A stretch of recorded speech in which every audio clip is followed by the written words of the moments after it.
हम सभी ने माइक्रोमैक्स, लावा, जोलो कार्बन, स्पेस और इंटेक्स का नाम जरूर सुना होगा।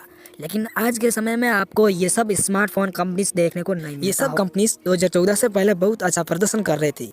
माइक्रोमैक्स और कार्बन उस समय भारत का लोडिंग कंपनीज हुआ करता था और ये कंपनीज कई क्रिकेट सीरीज को भी स्पॉन्सर करते थे। आज हम इस वीडियो में जानेंगे कि इंडिया स्मार्टफोन कंपनीज के साथ क्या हुआ, आखिर क्यों उन्हें अपने स्मार्टफोन के बिजनेस को अलविदा कहना पड़ा। यहाँ हम आपको 6 कारण बताएंगे जिसकी वजह से इंडियन स्मार्टफोन कंपनीज को अपने ये बिजनेस को छोड़ना पड़ा। पहला कारण है इनोवेशन। इंडियन स्मार्टफोन कंपनीज ने स्मार्टफोन में कोई सुधार नहीं किया जो चाइनीज स्मार्टफोन कंपनीज लगातार कर रहे हैं। माइक्रोमैक्स, लावा और कार्बन के पास उस समय प्राप्त पैसा था जिसका उपयोग वे मैन्युफैक्चरिंग प्लांट, रिसर्च और डेवलपमेंट में कर सकते थे। वे अपना खुद का सॉफ्टवेयर कंपनीज बना सकते थे जिससे इन बुलेट इनोवेटिव फीचर्स में सुधार किया जा सकता था, लेकिन इन कंपनियों ने ऐसा कुछ भी नहीं किया। दूसरा, focusing on profit only.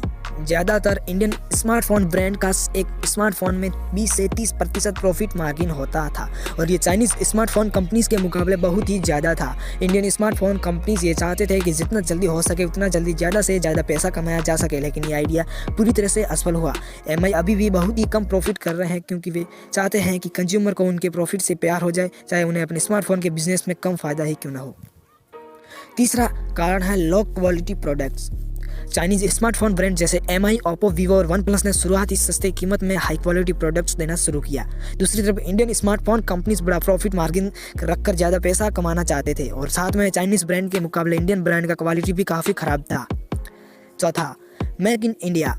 Make in India के लिए हम भारत सरकार को कोई दोष नहीं दे सकते। मेक इन इंडिया के कारण चाइनीज़ कंपनीज ने अपने असेंबलिंग प्लांट को भारत में बनाना शुरू किया। इससे चाइनीज़ कंपनीज का टैक्स और ट्रांसपोर्टेशन कॉस्ट कम हो जाता है। इंडियन ब्रांड को ये चीज़ समझ में नहीं आया, उन्होंने अपने फोन्स को चाइना में मैन्युफैक्चर करने की प्रक्रिया को जारी रखा।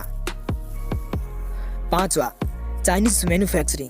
इंडियन स्मार्टफोन ब्रांड का एक कड़वी सच्चाई यह है कि उनके पास किसी भी तरह का मैन्युफैक्चरिंग प्लांट नहीं है। ये सभी कंपनीज चाइनीज मैन्युफैक्चरिंग से फ़ोन खरीदते थे और उससे अपनी कंपनी का ब्रांड देते थे और भारत में उन स्मार्टफोन को बेचते थे। छठा कारण, रिलायंस जियो 4G।